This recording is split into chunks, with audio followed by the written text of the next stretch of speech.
everything is political. Church is political, school is political, work is political. Don't everybody like politics is not.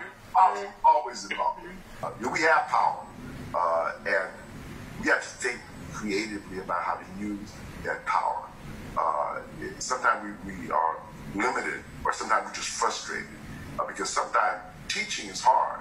I'm sure if you got teachers sometimes say, wow, how do I get through to my students? How do I let them know what they need to learn or what they need to do?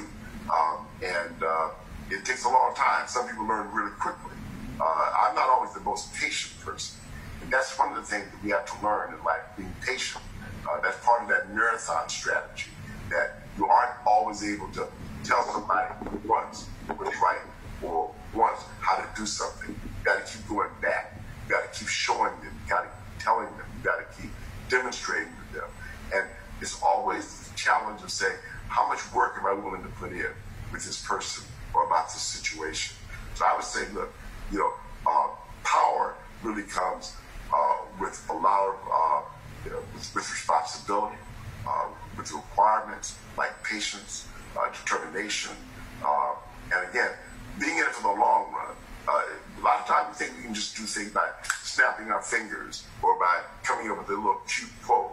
I think a lot of times it really is about saying, let's keep drilling down. Let's keep trying to get to the heart of the matter. Let's really try to find what this is really all about. If you're not hearing what I'm saying, maybe I need to say it a different way.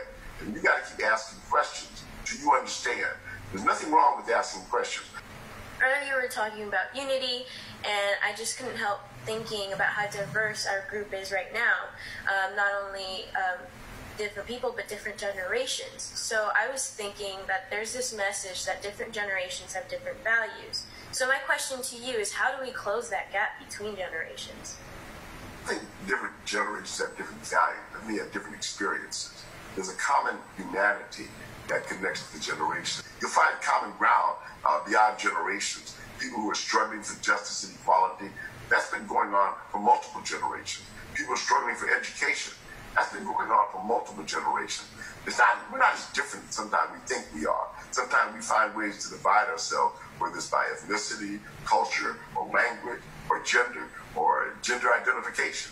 And you say, look, what do we have in common? Let's find those common things that unite us rather than those few things that divide us. And I think generationality is one of them. I guess we all have struggles that we're a part of and the issues that we really care about. How do we choose the ones that we really want to be passionate and fight for in those types of situations? There's two.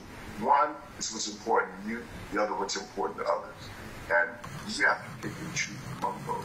Sometimes you say, look, this issue is really critical to me. And sometimes you say, well, it's critical to me, but it's not as critical as a bigger social issue that I'm trying to address. And I'm fighting the battle for me, then maybe that's not what's most important.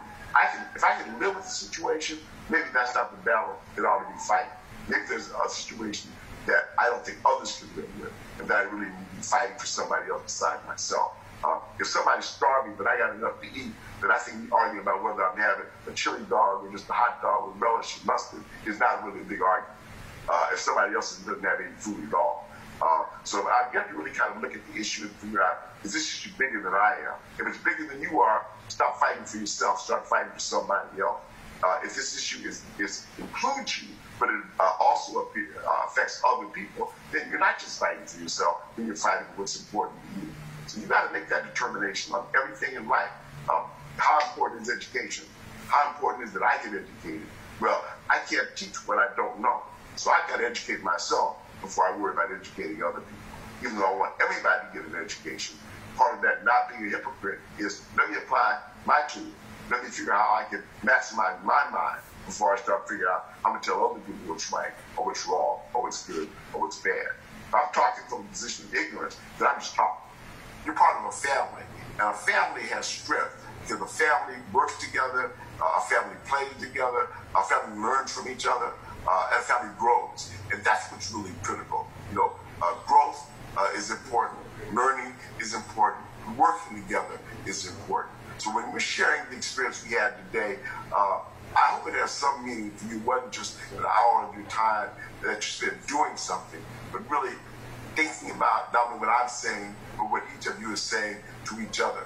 The fact that you have the kind of minds that you have, the kind of hearts that you have, is really encouraging when we're dealing with something like this pandemic virus that is confronting all of humanity.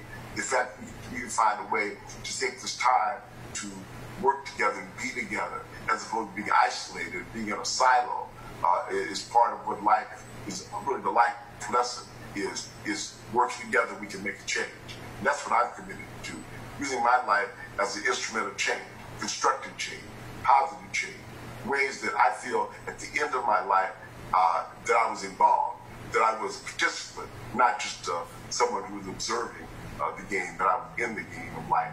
And if you're able to do that at the end of your life, I think you'll feel happy. You'll feel satisfied. You feel that life is important.